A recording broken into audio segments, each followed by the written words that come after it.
меня в семье тоже есть такая похоронка, что мой дед Куприянов Николай Степанович похоронен в 500 метрах левее от деревни Холм-Березуйский. Вот сейчас там, в этом году, благодаря правительству нашей республики, решением главы, памятники, мемориальные плиты, в которых написаны все имена тех воинов, которые участвовали в этом сражении. Я очень рад, что дорога продолжается. И это дорога памяти. Дорога памяти в будущее нашей земли, нашей республики. Местом постоянной дислокации поисковых отрядов и обучения поисковой работе молодежи стал военно-патриотический лагерь имени Федора Матвеевича Охлопкова в Ржевском районе Тверской области. Лагерь был построен по инициативе Якутии поблизости с мемориалом советскому солдату и открыт в этом году. Назван он в честь легендарного уроженца Тампонского улуса Якутии, снайпера без промаха Федора Охлопкова, за годы войны истребившего 429 фашистов. Поисковый отряд «Пионер» увековечил имя еще одного воина-якутянина. Останки красноармейца 183-й стрелковой дивизии Александра Габышева были найдены 12 апреля 2020 года под деревней Малая Карпова Ржевского района. Гильзу-медальон красноармейца его родственнице Эльзе Терентьевой на открытии выставки «Память поколений» в историческом парке «Россия. Моя история» вручил глава Республики Саха-Якутия Айсен Николаев. То, что интересно, то, что в этот день, 5 лет тому назад, не стало нашего дедушки. И последнее слово было найти, исполняем самое его последнее желание – найти его отца. Поисковые отряды работают и в Якутии. Несмотря на то, что республика в годы войны была глубоким тылом, с 1942 по 1945 год здесь проходила легендарная авиатрасса Аляска-Сибирь-Фронт. Во время этих перелетов было около 140 крушений. Нашли пока 25. Каждый этот самолет – это чья-то судьба, чьи-то жизни, чьи-то деды. Так. И мы должны их найти. Советские летчики перегоняли истребители и бомбардировщики по маршруту длиной более 6000 километров. Эти самолеты ждали на фронтах Великой Отечественной. Один, значит, у нас «Кобра», видать, шасси, они не полностью вышли. Сел только, а у него и на бак сел. Хорошо, что не загорелся. Там же песок, камни, все, а он такая высота. Где-то 320 скорость. И это раз-два повернулся и сел. Он весь бледный оттуда вышел. Чтобы боевые машины могли бить врага, летчикам надо было доставить их до места назначения, невзирая на кислородное голодание, обледенение крыльев, непогоду, куски льда, рвущие обшивку. Летчик из-за неисправности самолета вынужден был выброситься на парашюте. Выбросился, приземлился в безлюдной тайге, да еще если это зимой было. Не было случая, чтобы летчик погиб вот в этой ситуации, в создавшейся. То есть здесь я еще подчеркиваю, что заслуга и роль местного населения, местных жителей Якутии была очень и очень большая. Таких случаев было много. Чтобы оценить масштаб и значение подвига, который тогда совершили наши авиаторы в небе Якутии и Чукотки, достаточно назвать всего одну цифру. Заработавшая в октябре 1942 года воздушная трасса Алсиб обеспечила 56% всех самолетов, поставленных в воюющий СССР по программе Ленд-Лиза.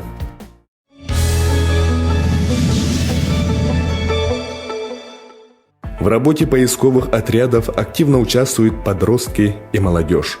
И это лишь малая часть масштабной работы по патриотическому воспитанию, развернутой на всех уровнях образования Якутии.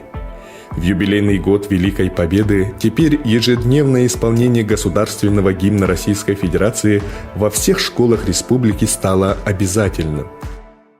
Я сегодня пел вместе с детьми, знаете, такое волнующее чувство. Я тут видел, как в этих детях просто появляется в глазах чувство гордости за нашу великую страну. Подписал указ о проекте «Мы – будущее России», исходя из того, что мы в школах нашей республики, мы должны воспитывать настоящих патриотов. И, конечно же, мы должны понимать, что сегодня мир меняется, мы должны применять современные технологии, цифровые технологии, мы понимаем, что мы живем уже в цифровом пространстве. Вместе с тем, конечно же, опора должна быть на наши фундаментальные ценности, одной из которых, конечно же, является патриотизм. Наставники стараются сделать так, чтобы история родной страны и ее героев были интересными для подрастающего поколения. Учителя, тренеры, волонтеры, библиотекари и общественники проводят уроки и акции, флешмобы и видеоконкурсы, вокальные, театральные и хореографические постановки на историческо-патриотические темы. В этом году в них участвовало более 50 тысяч учащихся школ, СУЗов и вузов. Благодаря учителям школьники участвовали в акциях «Блокадный хлеб», «Уроки мужества», «75 славных дней», «75 добрых дел 75-й годовщине Победы», «Открытка защитникам Отечества», «Письмо солдату», «Семейные реликвии военных лет» и многих других. Учащиеся создавали летописи лихолетия по воспоминаниям и архивам участников Великой Отечественной войны и людей, чье детство пришлось на годы войны. Оказывали тимуровскую помощь, организовывали концерты и праздники для ветеранов. По всей республике дети рисовали мир, участвуя в конкурсах рисунков «Пусть всегда будет мир» и «Мы – наследники Победы». По инициативе Комитета солдатских матерей Якутии прошел конкурс сочинений «Герои среди нас», на который поступило 112 работ из 15 районов республики. Учащиеся практически всех школ Якутии снимали и монтировали видеоролики с участием ветеранов на конкурс среди детских киностудий и любительских объединений «Живые голоса Победы». Почувствовать себя следопытами школьникам позволяют и конкурсы исследовательских работ. Например, прошедший уже в 9-й раз республиканский конкурс краеведческих работ «Дойдом Отечества», 104 активиста школьных музеев, члены туристско-краеведческих объединений, клубов из 16 улусов республики и 2 городских округов отправили работы на конкурс. Учащиеся представили свои доклады по следующим номинациям: археология, историческая некрополь России, военная история, летопись родного края, литературное краеведение, экологическое краеведение, Великая Отечественная война, родословие и топонимика. По итогам конкурса абсолютным победителем стала Капитонова Яна, ученица Хатасской средней общеобразовательной школы имени Самсоновых, воспитанница кружка «Удивительная Якутия». По итогам 3 лет изучения данной работы в селе Хатасы появилась своя история. Благодаря Яне Капитоновой, 15-летней девочке. Учащиеся собирают воспоминания родственников, односельчан, ветеранов тыла и труда, отыскивая и спасая от забвения имена якутских матерей, чьи сыновья погибли на полях сражений.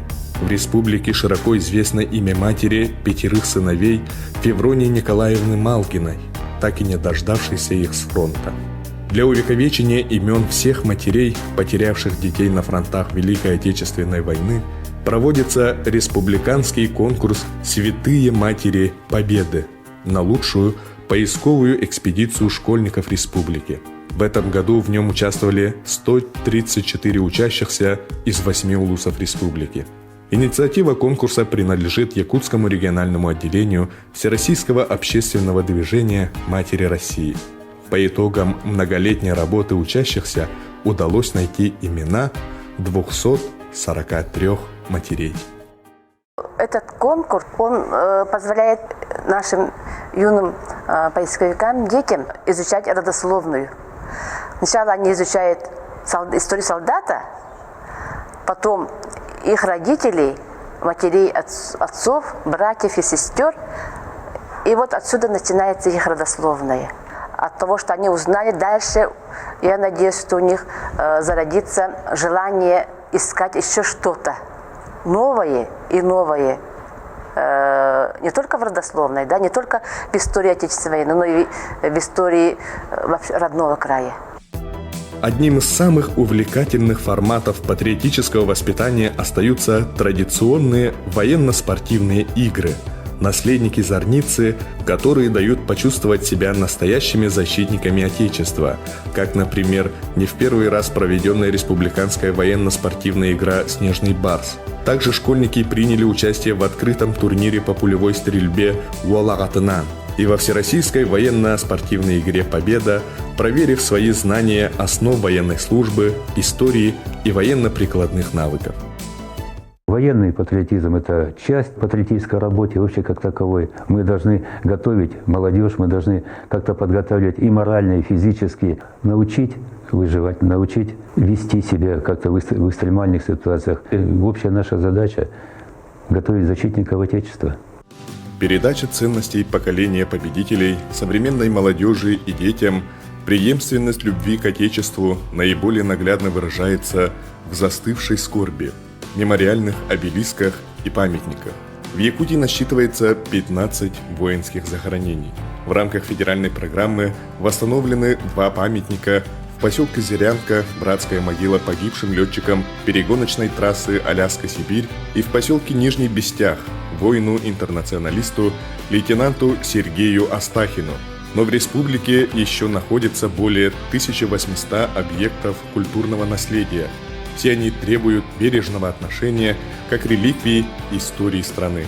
Глава Республики Саха-Якутия Айсен Николаев дал старт республиканскому проекту «Сохраним памятники».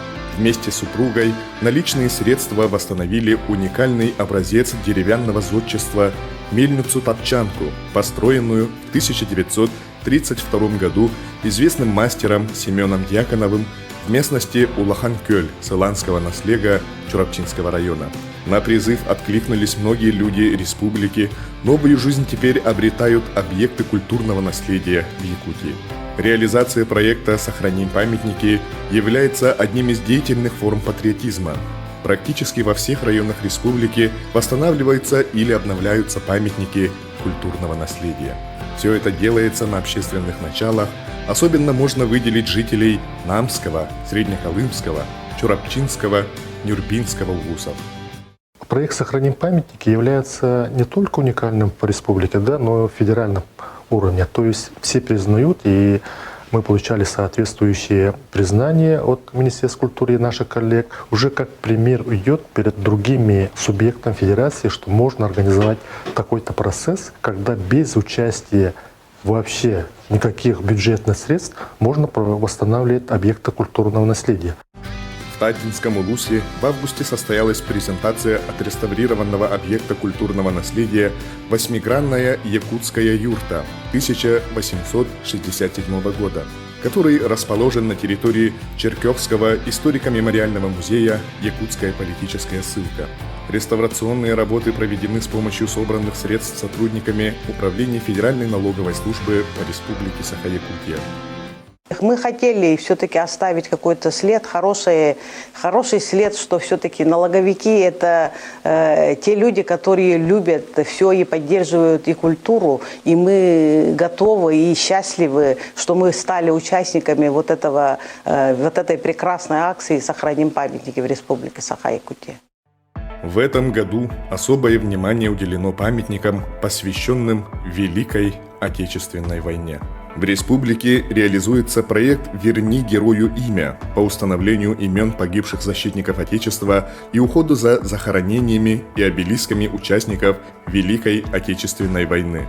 Так, в Усть-Майском улусе Якутская кадетская школа-интернат, региональное отделение Всероссийского детско-юношеского военно-патриотического движения «Юнармия» совместно с администрацией Эмисского наслега Амгинского улуса построили новый сквер Компусаллаттара. На монумент рядом занесены имена 58 воинов и 18 участников пеших грузоперевозок в годы войны по маршруту Амга, Аллах-Юнь, Эльдикан, Иныкчан.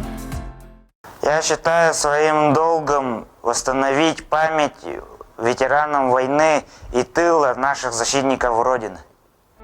А в поселке Нижний Бестях Мегино-Кангаласского района энтузиасты изготовили и установили на площади Победы поселка железную копию знаменитого танка Т-34. Как вот легендарный танк Второй мировой войны, самый многочисленный, самый легендарный танк, например. Ну так и получилось, что у нас танк-то нормально получилось, я так думаю. Ну, дань своим дедам, тому поколению, которое нас привела к победе.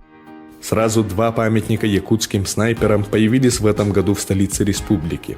Ведь бойцы из Якутии в Великой Отечественной особенно отличались как меткие стрелки. Нагрудным знаком «Снайпер» рабоче-крестьянской Красной Армии были награждены около 100 воинов-якутян. Прирожденные охотники, выделявшиеся своей выносливостью, умением метко стрелять и способностью в полной мере использовать огневую мощь снайперской винтовки, они быстро ориентировались на местности, проявляя исключительную выдержку и хладнокровие. Один из памятников снайперу Кульбертинову установили в Якутске на территории нового общественного пространства «Парк Победы». Там же в день города Якутска торжественно открыли памятную стеллу в честь 75-летия Победы в Великой Отечественной войне. Все те, кто вложил свои личные средства, предприятия, организации и помогли в установке этого памятника, конечно же, они именно стремились высказать свое отношение к победе. Мы празднуем 75-летие Победы в этом году.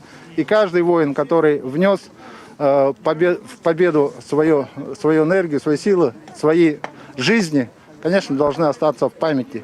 И памятник, он будет всегда здесь стоять. Состоялся диктант Победы. Для его проведения в Якутии на базе музеев и библиотек организовали 364 площадки, больше всех в Дальневосточном федеральном округе. В написании диктанта приняли участие 4781 человек. Большую роль в популярности диктанта Победы у якутян сыграли литературные и издательские проекты, реализуемые в республике. В начале года народный писатель Якутии Николай Лугинов выступил с проектом, который поддержал глава Якутии Арсений Николаев – издать книги о подвиге воинов-якутян, павших на полях сражений и пропавших без вести. В рамках этого проекта на средства фонда «Победа» изданы книги об участии воинов-якутян в боях под Оржевом, под Москвой и под Каширой и в сражениях против милитаристской Японии. Увидел свет фотоальбом, посвященный 75-летию Победы, а книга Ивана Негенбля «История воздушной трассы Фэрбенкс-Якутск-Красноярск» была переведена и издана на английском языке.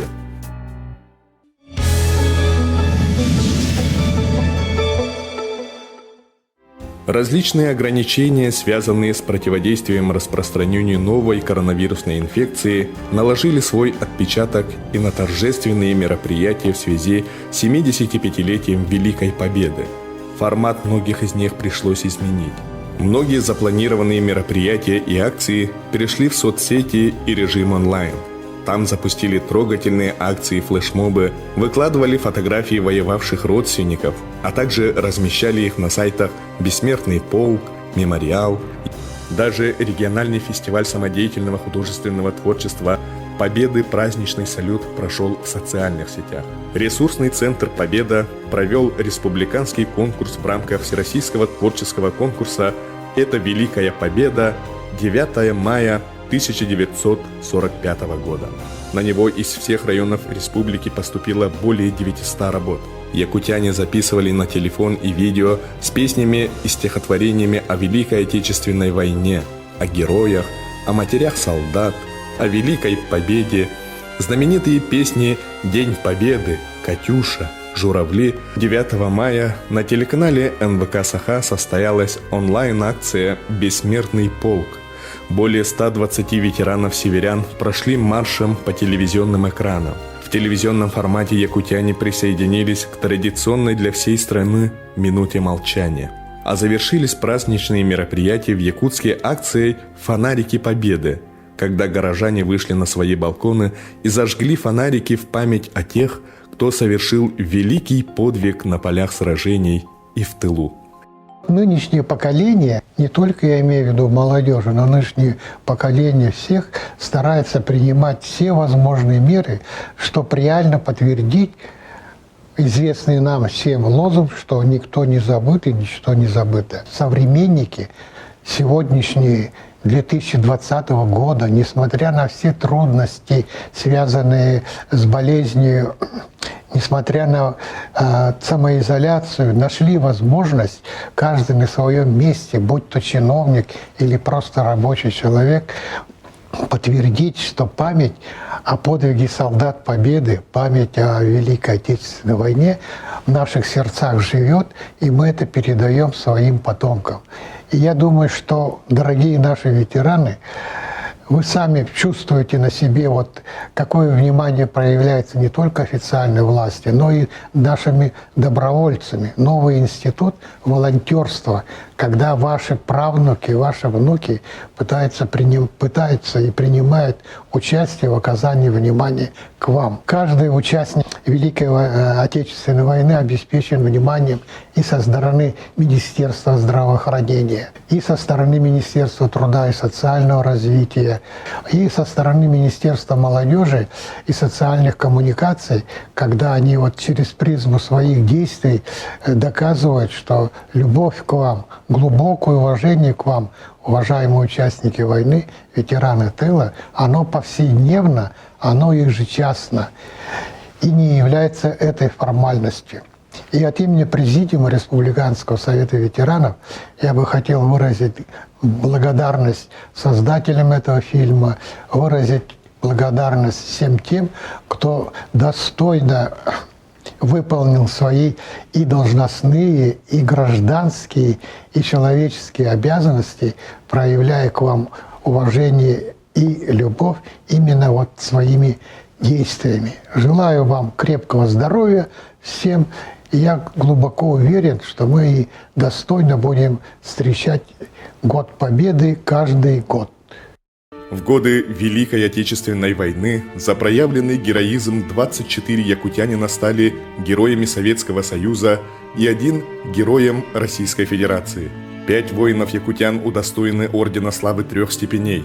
Их имена навсегда останутся в исторической летописи республики и всей страны. Глава Республики Саха-Якутия Айсен Сергеевич Николаев инициировал патриотический проект «100 именных алмазов к столетию государственности Якутии». В рамках совместного проекта с алмазодобывающей компанией «Алроса» 100 уникальным алмазам массой более 50 карат, добытым на территории республики, будут присвоены имена известных якутян, внесших большой вклад в развитие Якутии. Слово «алмаз» означает «несокрушимый». Он может существовать вечно. В год 75-летия Великой Победы в алмазах были увековечены имена 21 якутянина Героя Советского Союза. Теперь алмазы носят имена всех 25 героев-якутян. Год 75-летия Великой Победы и патриотизма Республики Саха-Якутия помогли живущему поколению осознать, какой великой силой духа и мужеством обладали наши предки, воины и труженики тыла, отстоявшие наше Отечество.